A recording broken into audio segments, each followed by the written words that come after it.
اچھا رانا صاحب، عمران خان صاحب نے بڑے واضح الفاظ میں کہا ہے کہ مجھے انفارمیشن آئی کہ ارشد شریف کو مار دیا جائے گا اور میں نے انہیں کہا کہ آپ پاکستان سے باہر چلے جائیں۔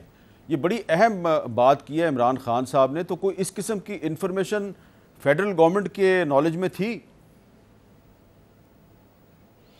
دیکھیں، عمران خان صاحب جو ہیں یہ اس قسم کی آوارہ گفتگو جو ہے نا، لوز ٹاک جسے کہتے ہیں، یہ کرنے کے ماہر ہیں۔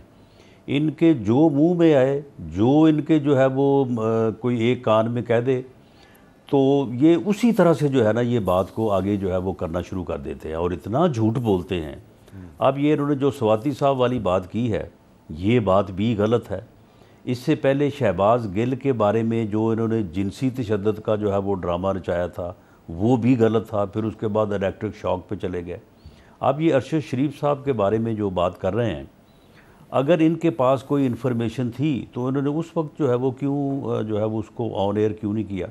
اب یہ اس یعنی شہید کی ڈیڈ باڈی کو، اس کی لاش کو جو ہے اپنی اس گھٹیا سیاست کے لیے جو ہے وہ استعمال کرنا چاہتے ہیں۔ میں تو میر صاحب کہوں گا کہ یہ بندہ ذمہ دار ہے ارشد شریف کی جو ہے وہ شہادت کا اور ان سرکمسٹانسز کا جن میں ارشد شریف جو ہے وہ اس جو ہے وہ انتہائی المناک اور افسوسناک انجام سے دوچار ہوا۔ آپ مجھے بتائیں کہ ارشد شریف جس بھی چینل پہ جو ہے وہ اپنا پروگرام کرتے تھے، ان کی ایک فالوئنگ تھی، ان کا ایک یعنی اپنا جو ہے وہ ایک ان کی حیثیت تھی، ان کی ایک اہمیت تھی۔ تو کیا ان کے پروگرام کرنے سے اس چینل کو بزنس نہیں ملتا تھا؟ اس کی اہمیت نہیں تھی؟ اور اسی طرح سے وہ جو بھی موقف انہوں نے اپنایا، بھلے انہوں نے کسی کے خلاف اپنایا یا کسی کے حق میں اپنایا، لیکن جس موقف کو وہ جو ہے وہ اپنائے ہوئے تھے، اس کی وجہ سے انہیں جو ہے وہ پولیٹیکل بینیفٹ نہیں ملا۔ تو پھر آپ مجھے بتائیں کہ جب ان کے اوپر برا وقت آیا تو اس چینل نے اور اس جماعت نے جو ہے وہ کیا ان کے ساتھ جو ہے وہ انہوں نے ان کا ٹیک کیئر کیا؟ یہ کس طرح سے ان کے ساتھ جو ہے وہ کھڑے ہوئے؟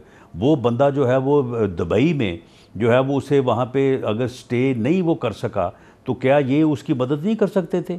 یہ کیا کسی اچھے ملک میں جو ہے وہاں پہ اس کے لیے جو ہے وہ سٹے یا ویزا ارینج نہیں کر سکتے تھے؟ اچھا اسے رانا کیوں صاحب، جانا پڑا ایک ایسے ملک میں جہاں پہ جو ہے وہ سیفٹی کے معیار جو ہیں وہ بہت ہی کمپرومائزڈ ہیں اور وہ ایک یعنی خطرناک ملک کے طور پہ جو ہے وہ جانا جاتا ہے؟ تو میں تو سمجھتا ہوں کہ یہ اے آر وائی اور یہ P T I, Imran Khan اور سلمان اقبال، یہ ذمہ دار ہیں ان حالات کے جن حالات میں جو ہے وہ ارشد شریف کو اس جو ہے وہ المناک انجام سے دوچار ہونا پڑا۔